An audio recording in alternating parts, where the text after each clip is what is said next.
So my first exposure of like a computer was when I was, I believe like 11 years old. And it in many ways just opened up my world in this incredible way. And I learned to code, and I was trying to make these like very basic HTML websites. And really from there to today, I feel like my generation or people around me are constantly exposed to technologies, but they don't really recognize how these technologies are created, what is being developed, and whether these technologies are actually helping them or there needs to be certain changes.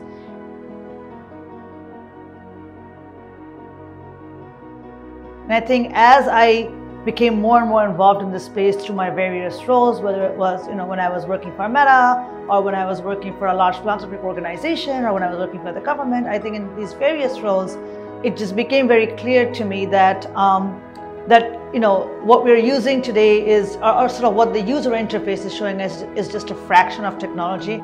And there needs to be a lot of really important work that needs to be done in order to make sure the policies that are shaping them and the way they're governed is actually beneficial to humanity. So there is a long-standing belief that technology is the great equalizer, that it can make the world much smaller, that it can create ways for the voices we never hear from to become part of a conversation, that it can make our lives more efficient, more straightforward, and more economically rewarding.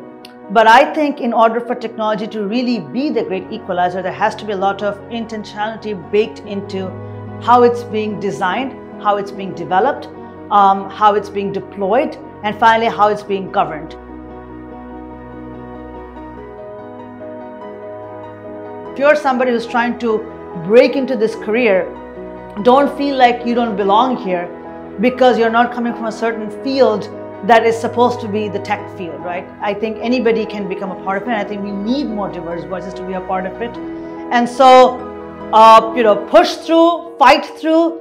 It's really hard, but find your tribe. Sometimes you're going to find them within the tech spaces themselves. Sometimes you're going to find them outside of it, but find your tribe.